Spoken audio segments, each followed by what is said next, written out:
Gente de negocios, ¿cómo están? Hoy tenemos un tema del que todos hemos sido víctimas. Es un tema en el que la mayoría hemos tenido momentos más desagradables que gratos. Pero vengo a decirles que hay esperanza. Hoy vamos a hablar de historias exitosas en el servicio al cliente. Mi Rudy, ponme la cuenta atrás, hermano. 10, 9.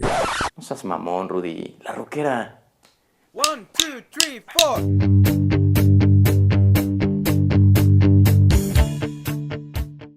Si eres de México, probablemente tengas varias anécdotas sobre haber recibido un mal servicio al cliente. De hecho, a mí me gusta escribirlas y si me permiten, me gustaría compartirles algunas. ¿Por dónde empezamos? Esto es un problema de todos los países. Tampoco es como que México esté en el último lugar en atención al cliente. Me dueles, México. Lo importante es que las empresas cada vez están poniendo mayor atención en ello. Una de las razones son las redes sociales, y es que hoy los consumidores nos hacemos escuchar más que antes. Y no hablo de los que arman un desmadre por una pizza gratis, sino por los que exigimos un buen servicio y atención al cliente a todas las empresas y negocios. Un comentario en Facebook, un tweet, una foto en Instagram o un video en mi canal pueden construir o destruir una marca en segundos. Y hoy nos vamos a enfocar a las historias que nos enseñan a sorprender a nuestros clientes. Esta primera anécdota nos la regala Lego. Así es, la marca de los bloquecitos con la que todos hemos mentado madres al pisarlas.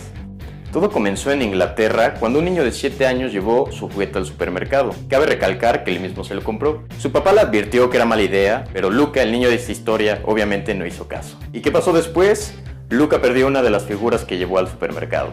Después de que su papá le dio el sermón de ley por no haberle hecho caso, le aconsejó que mandara un correo a la marca, pidiendo que le enviaran la pieza perdida. Chamaco, no le dieron la pieza, ¿verdad? ¿Sí se le enviaron? Y sí, para su sorpresa no solo leyeron el mail, sino que lo respondieron y le enviaron la figura que perdió junto con otras piezas extras para su colección, con la condición de que la próxima vez le hiciera caso a su papá. El papá decidió publicar correo y lo demás fue historia. Este gesto le valió a Lego miles de notas en internet y la admiración por parte de miles de niños y adultos hacia la marca. Y qué mejor que ocupar un lugar en la mente del consumidor con una asociación positiva. Les dejo la carta de Luca y la respuesta de Lego abajo en la caja de descripción. Vámonos con la siguiente historia. ¿Se imaginan tuitearle a su restaurante favorito que quieren cierto platillo esperándolos en el aeropuerto cuando bajen del avión? Pues justamente eso pasó. No a mí, ¿verdad? Eso no le pasa a la gente buena. Morton's, una cadena de restaurantes en Estados Unidos, respondió al llamado cuando un hombre tuiteó que quería un corte de carne al llegar a su aeropuerto. Hay que destacar que el restaurante estaba a 35 kilómetros de distancia y tuvieron que conseguir la información del vuelo y del pasajero para encontrarlo. Aquí viene la parte no tan sabrosa. La persona que mandó este tuit al restaurante no es cualquier persona. Su nombre es Obama. No es cierto. Se llama Peter Shankman. Y bueno, ¿quién es él? Es el autor de varios libros sobre el servicio al cliente, con una lista de más de 100,000 seguidores en Twitter. Obviamente el restaurante, nada tonto, sabía del negocio que podría sacar si hacía bien esta acción. Tenían mucho que ganar y poco que perder. Y así fue. Todo resultó un éxito, le valieron muchas notas de internet al igual que el de Lego, así como una mención en el blog de esta persona, de Peter Shankman, donde prácticamente los alababa. Ahora imagínense que los restaurantes, los miles que hay, hicieran ese tipo de acciones. Y no con ciertas personas, sino que con cualquiera de sus consumidores. Imagínate que te llegaran a ti o a mí con un platillo así.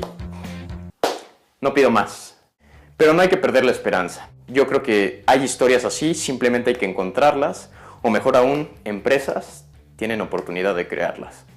Y bueno, aquí dejamos los relatos porque siento que va a quedar muy largo el video. Este tipo de historias son las que deberíamos de ver todos los días. Queremos empresas y negocios que dejen de vernos con signos de pesos. También tenemos sentimientos. Que tengan presente que lo mejor que pueden hacer es no hacernos sentir un consumidor más. Y no hablo solo de hacer este tipo de hazañas, sino de verdaderamente tener al cliente en el centro del negocio. ¿A qué me refiero? A ser creativos y enamorarlos antes, durante y después de su proceso de compra. Dejen en los comentarios si les gustó el video y poder hacer una segunda parte. Gente de negocios, con eso concluimos el video. Espero que les haya gustado, gracias por verlo. Si les gustó, no olviden darle like, comentar, suscribirse y compartirlo con 45 amigos. Y si no les gustó, háganlo también, por favor.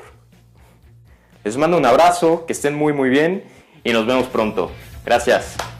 ¡Vámonos!